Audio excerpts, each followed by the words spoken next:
Bonjour, je suis Oumar Kambé, je dirige le cabinet Facility Concept, un cabinet basé en Afrique et pour l'Afrique. Nous accompagnons les institutions publiques et privées, les entreprises également dans leur développement à l'international, mais nous faisons aussi de l'événementiel à différents caractères. Et aujourd'hui, je suis accompagné de René Munzika, qui est membre de l'organisation Club Efficience. Il est là aujourd'hui parce que nous devons parler du salon immobilier africain à Paris, qui se tiendra le 28 et 29 mars 2026 à l'hôtel Pullman à Paris.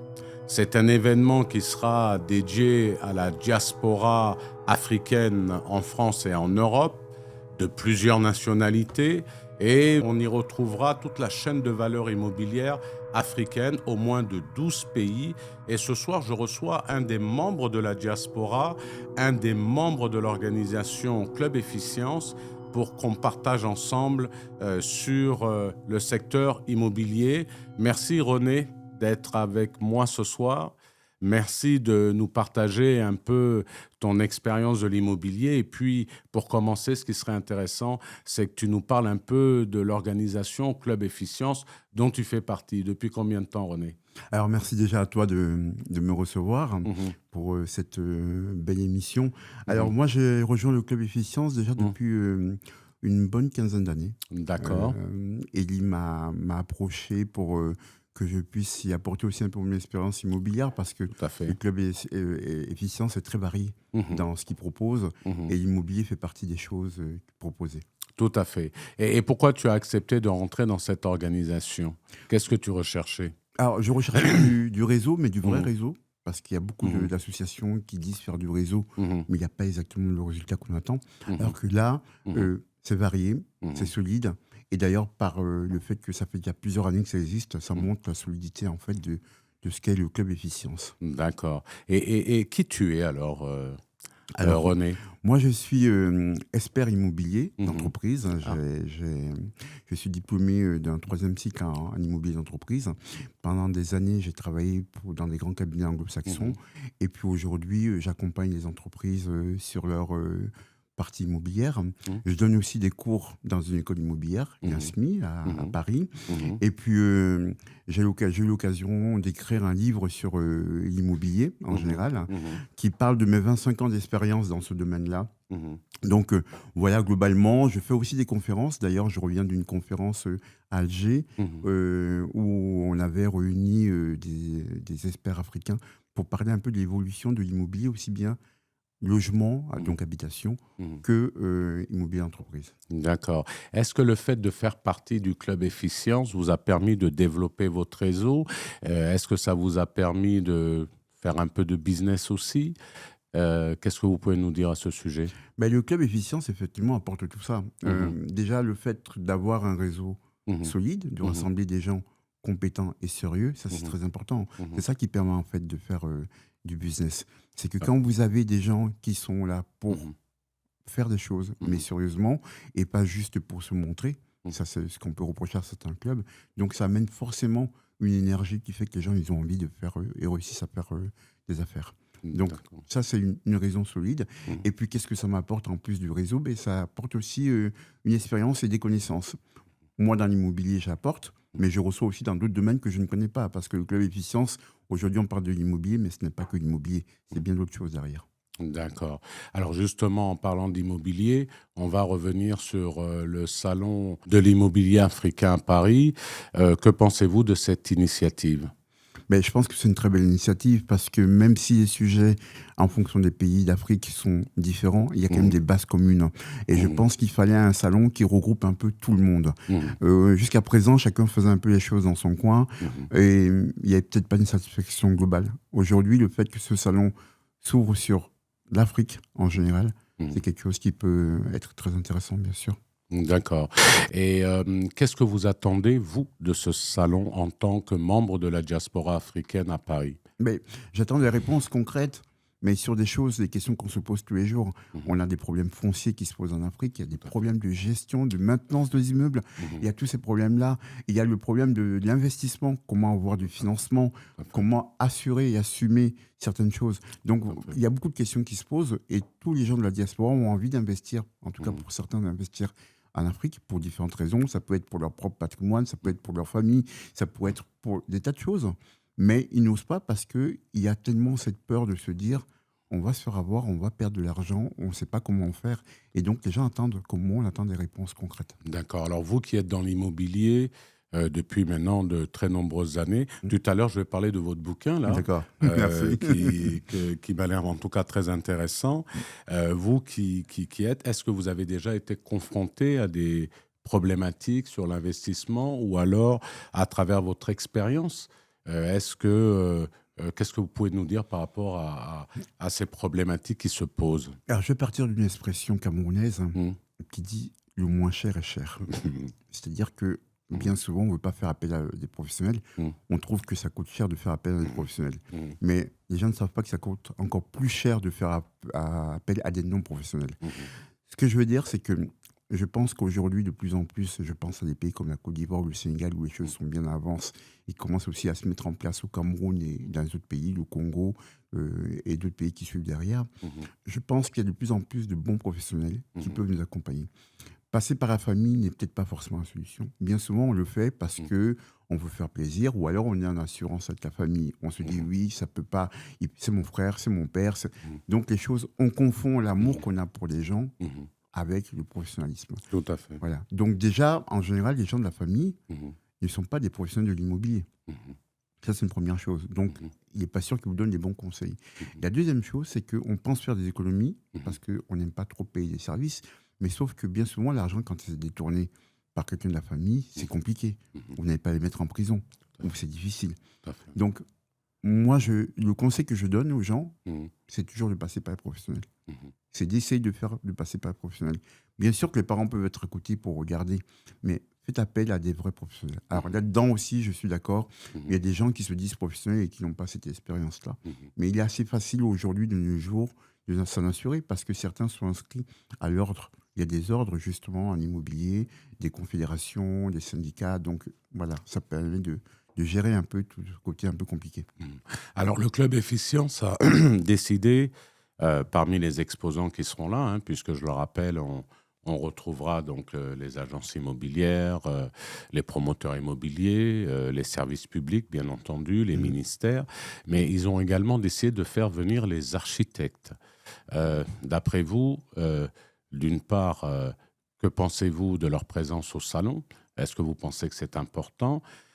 Et au-delà de ça, quel est le rôle éventuel qu'ils peuvent jouer lorsqu'on investit ou lorsqu'on construit? Alors, les architectes, pour moi, c'est des personnes très importantes lors de la construction. On ne compte plus le nombre d'immeubles qui s'écroulent parce qu'on n'a pas fait appel à un architecte. Parce qu'on s'est dit, je sais construire, je mets des briques et ça va construire. Et les immeubles ne tiennent pas.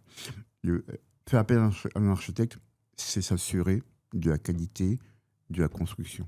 Ça, c'est déjà une chose importante. Et je pense que les architectes ont toute leur place dans ce salon. Ça, c'est très important.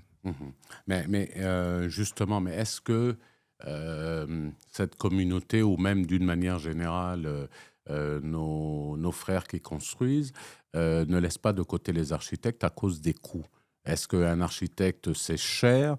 Qu'est-ce que vous pouvez nous dire à ce niveau-là? Et comment expliquez-vous qu'on ne fait pas suffisamment appel à eux? Est-ce que c'est une histoire de coût ou c'est de la méconnaissance? Qu'est-ce que vous pouvez nous partager à ce sujet-là? Alors, il se trouve qu'en général, quand on construit des maisons, on pense pouvoir faire seul. Et bien souvent, on fait seul. Nos parents, nos arrière-grands-parents, ils ont toujours fait un peu seul. L'architecte, en général, on le faisait intervenir que quand les immeubles étaient un peu plus imposants ou quand c'était les services publics. Parce qu'on trouvait que c'est cher. Mais un architecte n'est pas cher, dans le sens où, quand votre bâtiment, vous l'avez construit seul et qu'il y a des soucis et qu'il s'écroule, c'est beaucoup plus cher que de faire appel à un architecte. C'est ce que je disais tout à l'heure, le moins cher est cher. Donc, se priver des services d'un spécialiste, c'est toujours un peu plus compliqué. L'architecte vous apporte une assurance dans ce que vous faites. Tout à fait. Voilà. Mais je pense que c'est comme ça qu'il faut regarder les choses. C'est-à-dire qu'il ne faut pas regarder ce que ça nous coûte, Mhm. il faut regarder ce que ça nous apporte Mhm. dans la construction même. D'accord. Voilà. Qu'est-ce qui, d'après vous, vous permettra de dire que ça valait le coup de participer à ce salon? Qu'est-ce que vous souhaitez retrouver? Bon, il y a des conférences qui sont prévues. Il y a bien entendu des exposants, comme je l'ai dit tout à l'heure, d'au moins 12 pays Mm. représentant la chaîne de valeur de l'immobilier. Qu'est-ce que vous y attendez et qu'est-ce qui vous permettra de dire que ça valait le coup que je sois là? Les réponses, hein. Il faut vraiment que ce salon soit un salon de réponses et pas de blabla, pas de parler. Il ne faut pas que les gens, en ressortant de là, se disent bah, finalement, on n'a rien appris. Mm. Euh, ce serait catastrophique. Mm. Il faut que les gens, en sortant de là, se disent ah, ça, je ne savais pas. Mm. Ça, je savais, ça me confirme.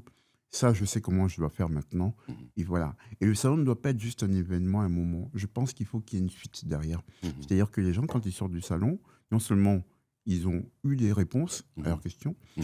et il y a une suite derrière, c'est-à-dire qu'il y a une sorte de veille pour des gens qui veulent approfondir encore un peu plus. Donc les spécialistes qui sont là Mm. doivent être à disposition après, qu'on puisse les contacter Mm. pour approfondir certaines questions. Parce que même si on a des réponses, on n'aura pas des réponses complètes. Il y aura énormément du monde. On ne pourra pas répondre à toutes les questions au plus profond. Parce qu'il y a tellement des cas spécifiques. Et donc, il faut qu'il y ait des réponses claires, mais il faut aussi que les gens puissent derrière continuer à être accompagnés. Tout à fait. Et par rapport aux exposants, donc ils vont venir sûrement pour faire du business avec cette diaspora, parce qu'on sait que cette diaspora, c'est une manne financière non négligeable. On sait également que cette diaspora souhaite investir en Afrique, et vous l'avez précisé tout à l'heure.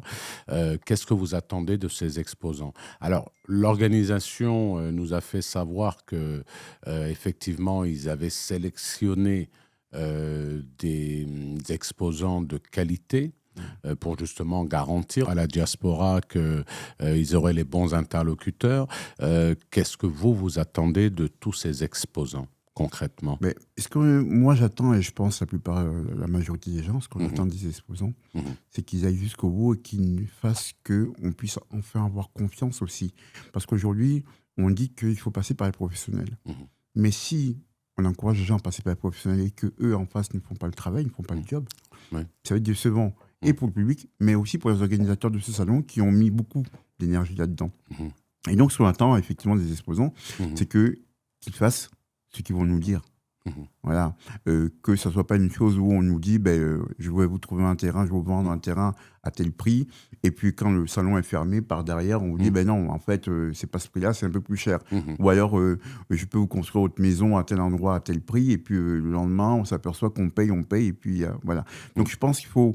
Les garde-fous, les organisateurs du salon l'ont déjà mis, hein, mais effectivement, il faut que les exposants soient vraiment à la hauteur parce que c'est pas sur une seule fois qu'ils vont faire des affaires. C'est sur la continuité. C'est le sérieux qui permet de continuer les choses. D'accord. Et est-ce que vous avez déjà participé à ce type de salon destiné à la diaspora africaine? Et est-ce que vous avez eu les résultats escomptés? Alors, je vous invite ça date de très longtemps pour la plupart de ceux qui vont nous écouter. Je ne sais pas si à cette époque-là, quand j'ai commencé, moi, j'ai créé en 2012, et ça, on peut retrouver ça un peu partout sur YouTube, tout ça, le FICAM. Le FICAM, c'est le Forum immobilier du Cameroun à Paris, qui a été fait en 2012 par la société que je dirigeais, GIS. On peut facilement retrouver ça. Hein. Et on avait invité effectivement tous les professionnels de l'immobilier du Cameroun. Il y avait l'ambassadeur, le ministre, il y avait pas mal de personnes qui s'étaient déplacées, notamment la SIC, qui est l'un des promoteurs importants du Cameroun, la Société immobilière du Cameroun, la SAD, qui est aussi une société d'aménagement de Douala, qui est un promoteur. Tout ce monde-là, on a fait ça en 2012. Ça avait suscité beaucoup d'espoir, énormément d'espoir. Beaucoup de gens étaient venus, c'était sur 2 jours, samedi et dimanche, à Paris. On avait fait une journée supplémentaire à Lyon, parce qu'il y a une forte diaspora camerounaise à Lyon. Tous ces professionnels s'étaient déplacés. Malheureusement, il n'y a pas eu de deuxième édition et les gens attendaient une deuxième édition. Il n'y a pas eu une deuxième édition parce que préparer tout ça, c'était compliqué, parce qu'il y a certains qui s'étaient présentés mais qui n'étaient pas allés jusqu'au bout des choses. Donc effectivement, et c'est ce que je parlais tout à l'heure, la déception ou le non-engagement, Mhm. quand on emmène des professionnels, c'est ça qui crée la frustration. Mhm. Il faut vraiment que les professionnels qui vont venir Mhm. s'engagent et aillent jusqu'au bout pour éviter Mhm. ce type de frustration. Mais D'accord. juste pour terminer là-dessus, Mhm. nous, la diaspora, en Mhm. tout cas, est très à l'écoute Mhm. de ce type d'événement parce qu'il y a un vrai besoin. Mhm. Il y a un vrai besoin de construire quelque chose au pays. D'accord. Est-ce que vous faites confiance au club Efficience pour pouvoir justement répondre à vos besoins et de faire venir des exposants de qualité? Bien sûr, parce que, encore une fois, je le disais, c'est ce qui prouve la vérité d'une association, d'un club Mhm. ou d'une société, Mhm. c'est la durée. Tout à fait. Aujourd'hui, le club Efficience est un club qui est reconnu, Mhm. où il y a des personnalités dedans, Mhm. où leur image Mhm. est impliquée dans ce qu'ils font. Donc, ils ne vont pas sur un événement faire perdre toute la crédibilité qu'ils ont acquis depuis des années. Vous voyez, ça c'est Tout à important. fait. Si par exemple c'est une association toute jeune qui vient de faire ça, bon, ils gagnent, ils perdent, c'est pas trop gênant. Mhm. Mais le club Efficience, par Elie, qui dirige ce club-là depuis des années, Mhm. euh, a une reconnaissance, une stabilité que les gens les reconnaissent, Mhm. qui fait qu'ils ne peuvent pas faire n'importe quoi. Quand ils s'engagent sur un événement, ils vont jusqu'au bout. Et je pense que ça, c'est vérifiable par contre. D'accord. Quel est le message que vous pourriez faire passer à la diaspora africaine concernant le salon immobilier africain Paris? L'idée, c'est de leur dire, venez, venez. C'est important parce que quand vous allez venir, vous allez pouvoir Mhm. poser vos questions. Mhm. Venir ne veut pas dire faire un chèque. Venir ne veut pas dire s'engager et construire demain. Venez, ça veut dire venez vous informer. Il est important de s'informer, c'est la première marche. Donc moi, je les encourage à venir, à poser leurs questions. C'est ça qui est important. Et quand on a des réponses, après, on peut agir. Mhm. Voilà. Mais alors, et le côté, je dirais, exposant, parce que là, effectivement, ils pourront poser leurs questions. Donc là, on suppose que c'est à travers les conférences qui seront organisées. Mais maintenant, vis-à-vis des exposants, est-ce que vous avez un message à leur faire passer? Alors, Puisque vous êtes vous-même au cœur de l'organisation Club Efficience, et vous l'avez précisé il y a quelques instants qu'ils seront de qualité parce que l'organisation est de qualité.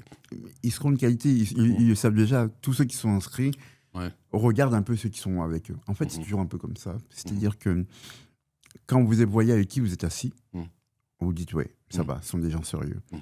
Parce qu'eux-mêmes, ils font le ménage entre eux. Mhm. Ils se disent, si par exemple, on n'avait qu'une structure sérieuse et toutes les autres qui étaient un peu brancumolantes comme ça aurait été compliqué. Ils se seraient dit, oulala, mais vous me mettez avec des gens qui n'ont pas de référence, qui n'ont rien. Là, ils sont contents de se retrouver entre eux et de se dire, ah bah oui, il y a lui, ah ben il y a lui aussi. Donc ça va. Je peux être sûr que on va être pris au sérieux parce qu'on vient avec des exposants qui sont du même acabit, du même niveau que nous. Voilà, Tout à ça c'est fait. très important ça. Ben, je voudrais parler quand même un peu, René, de ton livre. Mm. Très intéressant. Merci en tout cas, parce qu'en réalité, on y apprend quand même beaucoup de choses. Et c'est important pour nous, de la diaspora. Donc, je vais le montrer à l'écran parce que je voudrais inciter les gens à l'acheter. Tu vas nous dire où c'est qu'on le trouve. D'accord. C'est 3 allées Vauban. Oui. Je vais le montrer à la caméra. Et j'invite bien entendu les gens à l'acheter. Alors, où c'est qu'on peut le trouver? Alors Bon, on le là, trouve. là, moi, je l'ai eu il y a quelques mois. Hein. Bon, tu me l'as offert et je te remercie. Mais où c'est qu'ils peuvent le trouver? Alors, on le trouve chez Amazon, bien sûr, Ouais. mais un peu partout dans les librairies. Il suffit D'accord. de commander en librairie. Mais surtout, moi, j'aime bien mon éditeur, Ouais. Maya Édition, les Ouais. éditions Maya. Ouais. Donc, 3 allées Vauban, 25 ans dans les coulisses de l'immobilier. Tout à Pourquoi? fait. Parce que... Alors, 3 allées Vauban, parce que je suis né à Châtillon dans le 92, Ah. au 3 allées Vauban. D'accord. Vauban était un constructeur, Ouais. un architecte, Tout à fait. un constructeur. Tout à fait. Et en plus, je parle de 25 ans de mon expérience immobilière et je parle des coulisses parce que je parle de ce qui se passe derrière. Tout à Voilà, fait. dans Tout à l'immobilier, ce que fait. les gens ne voient pas tout le temps. Tout à fait. C'est Voilà. ça qui est super C'est ça que- intéressant à exactement. travers ton bouquin. Voilà. Eh Et ben, je parle de écoute, l'immobilier en Afrique et en ouais. France. Voilà, Et en je compare France, un oui, peu oui, les oui, deux, oui, Afrique oui. et France. Tout à fait. Eh ben, en tout cas, moi, j'incite les gens à acheter ton bouquin, et en particulier la diaspora.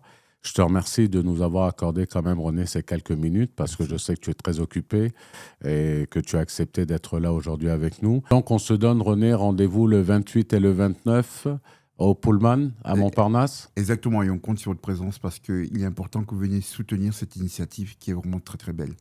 Eh bien, écoute, merci pour ce mot de la fin. À bientôt. À bientôt. Merci beaucoup.